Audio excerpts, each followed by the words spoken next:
কাদের কান্দারি এই ওলিদের সম্পর্কে অনেক আলোচনা হাদিস শরীফের ভিতরে উল্লেখ করেছেন, ঠিক কিনা বলুন? এখন কামেল ওলিকে সেইটা চিনতে হলে নিজের ভিতরে পরিণাম থাকতে হবে। ফাক্তার আছে না, আপনি যদি কিছু মাপতে হলে আপনার কাছে পাল্লা থাকতে হবে, বাটখারা থাকতে হবে, তারপরে আপনি মাপতে পারবেন। আপনার কাছে যদি দাড়ি পাল্লা, বাটখারা, পালা পরিণাম যদি না থাকে তাহলে আপনি কোনো পণ্য মাপতে পারবেন। অলি আউলিয়া চিনতে হলে, অলি আউলিয়াদেরকে বুঝতে হলে, তাদের সম্পর্কে জানতে হলে ভিতরে আদব এবং মহাব্বত, রসুলের ইশক, প্রেম, ভালোবাসা থাকতে হবে। যদি রসুলের প্রেম ভালোবাসা সিনায় থাকে তবে আপনি কামেল অলি চিনতে পারবেন, না হলে অলি চেনা সম্ভব হবে। প্যারে হাজিরিন, আমরা যে এই মজলিসে বসছি হয়তো এই কাইফিয়াতে, এই অবস্থায় দয়াল নবীজির সময় মজলিস হয় নাই, কিন্তু দয়াল নবীজি ওয়াজ করছেন কিনা, সাহাবীরা ওয়াজ করছেন কিনা, করছেন। দয়াল নবীজি তার উম্মতদেরকে, তার সাহাবীদেরকে অশ্লীল কাজ, অবৈধ কাজ, অনৈতিক কাজের ভয়াবহতা সম্পর্কে এবং ভালো কাজের উৎসাহ দেওয়া প্রসঙ্গে অনেক আলোচনা করেছেন কিনা?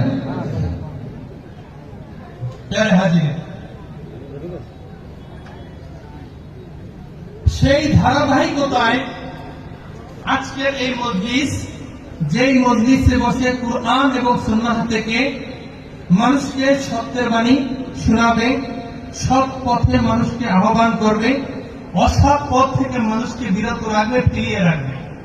আচ্ছা, এই মজলিসে কি কুরআনুল কারীমের তেলাওয়াত হয় নাই? এখানে হাদিস শরীফ পাঠ করা হয় নাই? দুরূদ মিলাদ হয় নাই? দোয়া মুনাজাত হয় নাই? কোনটা কি খারাপ কাজ? এতগুলো ভালো কাজ একত্র করলে কি সেটা বেদাত হবে? সেটা কি শিরক হবে? সেটা কি অবৈধ হবে? তাহলে কেন মাজারের বিপক্ষে, কেন উরুসের বিপক্ষে, কেন এই মজলিসের বিপক্ষে? আপনাদের কি বুঝে আসছে? আমার বুঝে আসছে না। প্যারে হাজিরিন, এই দিনের দাওয়াত দিতে গিয়ে অনেক নবী, অনেক রাসূল নির্যাতনের শিকার হয়েছেন কিনা? কোন নবীকে অগ্নিকুণ্ডে নিক্ষেপ করা হয়েছে, কোন নবীকে কতল করা হয়েছে, কোন নবীকে করাত দিয়ে চিরে দ্বিখণ্ডিত করা হয়েছে, কোন নবীর পায়ে রশি বেঁধে ঘোড়ার পায়ের সাথে বেঁধে মরুভূমিতে ছেড়ে দেওয়া হয়েছে, ঘোড়া দৌড়াইতে রয়েছে, আর মরুভূমির কংক্রিটের সাথে, উত্তপ্ত বালির সাথে তার দেহ মোবারক খণ্ড বিখণ্ডিত হয়ে গিয়েছে। এই দিনের দাওয়াত দিতে গিয়ে কত নবী রাসূল, ওলি আউলিয়া, পীর মাশায়েখগণ কষ্ট করেছেন। আজকে যদি আপনি সত্যিকার অর্থে নবী প্রেমিক হয়ে থাকেন, ওলি প্রেমিক হয়ে থাকেন, আপনার উপরে এই নির্যাতন আসবে, কোশ্চিনকালও মিথ্যা হতে পারে না। আসবে কি আসবে না? যারা সত্যের আহ্বান করবে, যারা সত্যের পথিক হবে, যারা সত্যের পথে মানুষকে ডাকবে, তাদের উপরে বিপদ আসবেই আসবে। বর্তমান সময়ে আমাদের সমাজে একটা ট্রেডিশন হয়ে গিয়েছে, আপনি যদি ভালো কাজ করতে যান আপনার প্রশ্নের সম্মুখীন হতে হবে, হাজার হাজার বাধার সম্মুখীন হতে হবে। আর আপনি যদি খারাপ কাজ করেন কেউ ডেকেও জিজ্ঞাসা করবে না, কারণ সমাজে খারাপ কাজ ওই ব্যক্তিরাই করে যাদের শক্তি আছে, যাদের বাহুবল আছে। আর তাদের যদি বিরোধিতা করতে যান, তাদের যদি প্রতিবাদ করেন, তাহলে কখন না যেন আপনাকে ক্ষতি করে বসে, এই ভয়ে আপনি তাদের বিরোধিতা করেন না। আর সত্যের পথে যদি কোন মানুষ যায়, ওলি আউলিয়াদের কাছে যদি মানুষ যায়, তাহলে বিরোধিতা করার লোকের কোনো অভাব থাকে? ঠিক কিনা বলুন? প্যারে হাজির, আল্লাহ রাব্বুল আলামিন কুরআনুল কারীমে ইরশাদ ফরমান, ওয়ালতাকুম মিনকুম উম্মাতুন ইয়াদউনা ইলাল খায়রি ওয়া ইয়া'মুরুনা বিল মা'রুফি ওয়া ইয়ানহাউনা আনিল মুনকার ওয়া উলাইকা হুমুল মুফলিহুন। তোমাদের মধ্যে এই রকমের একটা দল থাকা উচিত, যারা সত্যের পথে মানুষকে আহ্বান করবে, সত্যের পথে থাকবে, অসৎ কাজ থেকে মানুষকে বিরত রাখবে, ফিরিয়ে রাখবে, তারাই হইল সফল। তারা কি সফল? আচ্ছা বলুন তো, যুগে যুগে যারা অলিয়া উলিয়া ছিলেন, তারা মানুষকে সত্যের পথে ডাকছেন নাকি অসত্যের পথে ডাকছেন? মানুষকে হেদায়েতের বাণী পৌঁছাচ্ছেন নাকি গোমরাহির বাণী পৌঁছাইছেন? হেদায়েতের বাণী পৌঁছাইছেন, পথভোলা বান্দাদেরকে পথের দিশা দিয়েছেন, আল্লাহ বান্দাদেরকে আল্লাহর পরিচয় করে দিয়েছেন। যারা তরিকত কি জিনিস বুঝতো না, মারিফত কি জিনিস বুঝতো না, তাদেরকে মারিফতের শিক্ষা দিয়েছেন, ঠিক কিনা বলুন? তাদেরকে তরিকতের শিক্ষা দিয়েছেন। আর যারাই তরিকতের শিক্ষা দিয়েছেন, আধ্যাত্মিকতার শিক্ষা দিয়েছেন, মারিফতের শিক্ষা দিয়েছেন, তাদেরকে সমাজের একই শ্রেণীর কিছু মুসলমান বেদাতি বলে আখ্যা দিয়েছে, গোমরা বলে আখ্যা দিয়েছে, ভণ্ড বলে আখ্যা দিয়েছে, ঠিক কিনা বলুন? কারণ যুগে যুগে যত অলিয়া উলিয়া ছিলেন, তাদেরকে ওই বেদাতি ফতুয়া দেওয়া হয়েছে, কুফরির ফতুয়া দেওয়া হয়েছে।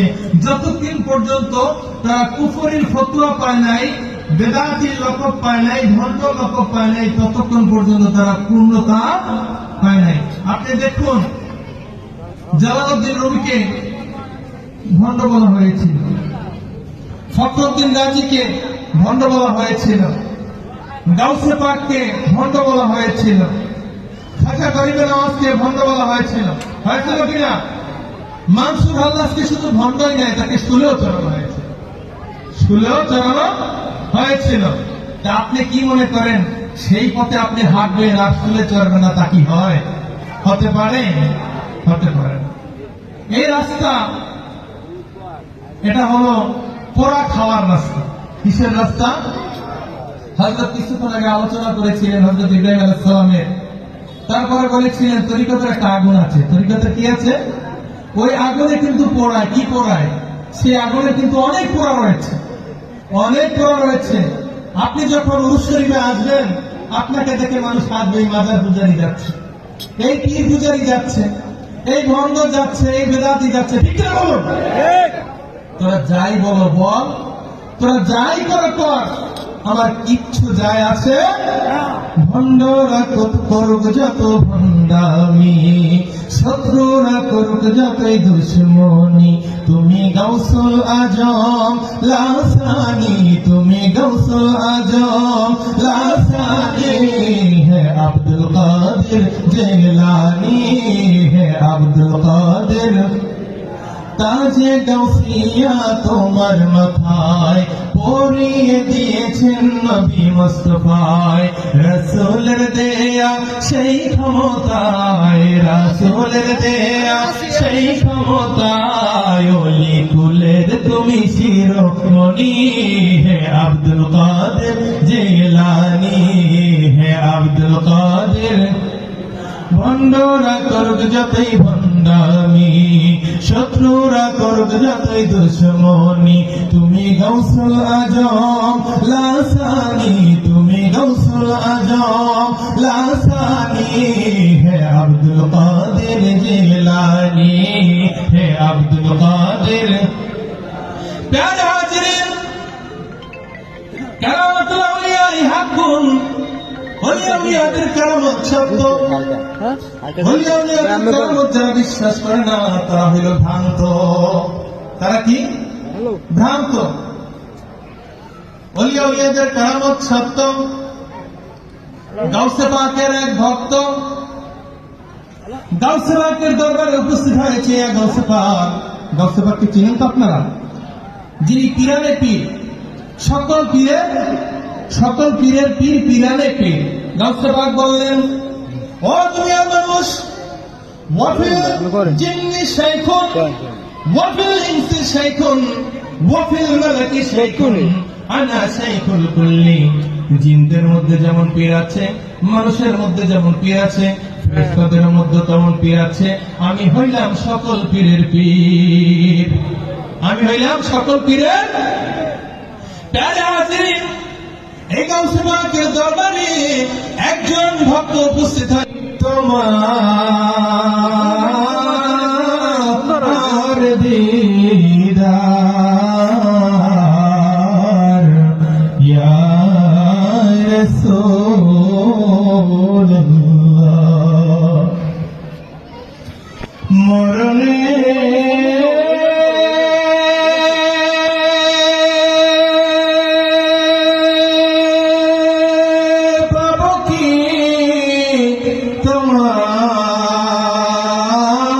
তোমার দিদার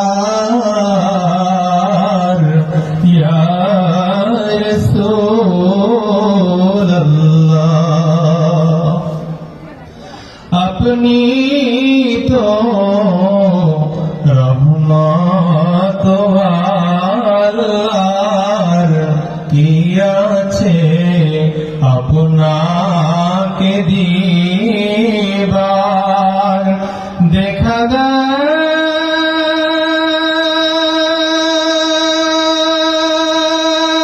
নবীজি স্বপ্নে আরজ আপনার চরণে ইয়া নবী সালাম ইয়া রাসূল সালাম আলাইকা ইয়া হাবিব সালাম আলাইকা সালাওয়াতুল্লাহ আলাইকা মিলাদে হৃদয়ে শান্তি পায় এই উসিলায় আপনার দিদার চাই মনে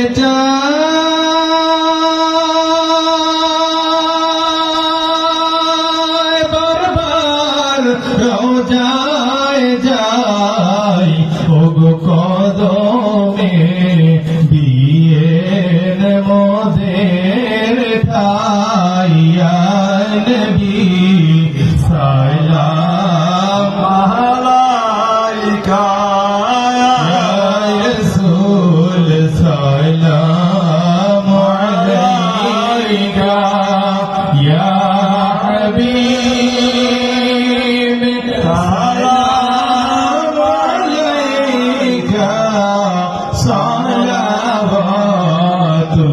সালাওয়াতুল্লাহ আলাইকা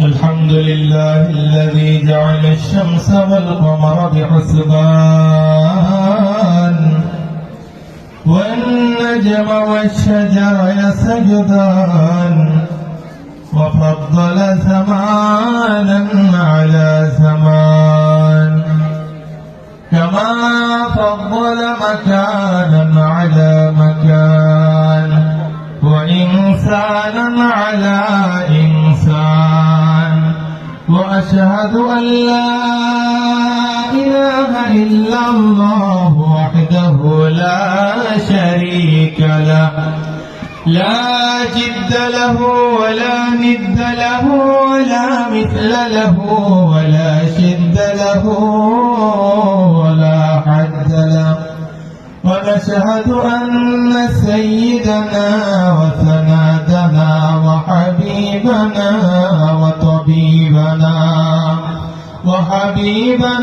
وطبيبنا وطبيب قلوبنا ومولانا محمدا عبده ورسوله صلى الله تعالى عليه وعلى آله وأصحابه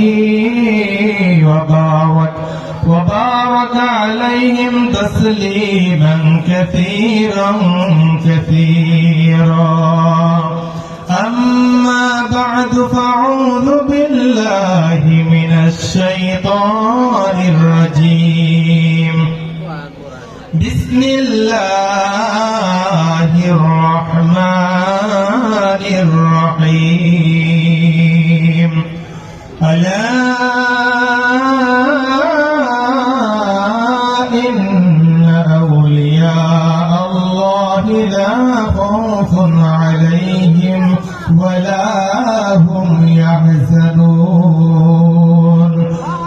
الذين آمنوا وكانوا يتقون لهم البشرى في الحياة الدنيا وفي الآخرة لا تبديل لكلمات الله ذلك هو الفوز العظيم صدق الله المولانا العظيم وصدق رسوله النبي الكريم ونحن على ذلك من الشاهدين والشاكرين الحمد لله رب العالمين سبحانك لا علم لنا إلا ما علمتنا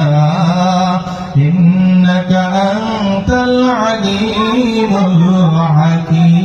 الحكيم قال النبي صلى الله عليه وسلم ألا إن أولياء الله لا يموتون أو كما قال النبي صلى الله عليه وسلم وقال تعالى في شان حبيبه مقبرا ومحبوبا ومعشوقا إن الله وملائكته يصلون على النبي يا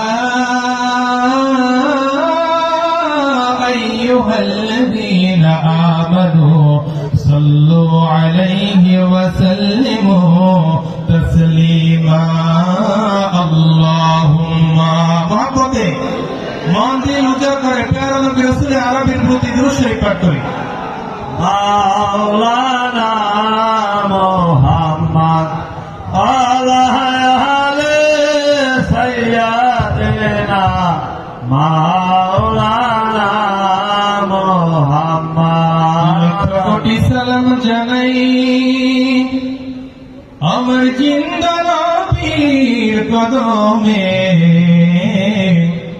যার খাতিরে নাজাত পাবো রোজ হাশরের ময়দানে আল্লাহুম্মা সাল্লি আলা সাইয়্যিদিনা মাওলানা মুহাম্মদ আলাইহি সাইয়্যিদিনা মাওলানা মুহাম্মদ নবী গো আপনার সিলাতে আল্লাহ হওয়া যায় নবী গো আপনায় ভালোবেসে ওয়াজ করনি জুব্বা পায় আল্লাহুম্মা সাল্লি সাইয়্যিদিনা মাওলানা মুহাম্মদ আলাইহি সাইয়্যিদিনা মাওলানা মুহাম্মদ আজকের জলসা কবুল করো আল্লাহ নসিব করো মদিনা নবীজিকে না দেখাইয়া কবরেতে নিয়েন না আল্লাহুম্মা সাল্লি আলা সাইয়্যিদিনা মাওলানা মুহাম্মদ আলাইহি সাইয়্যিদিনা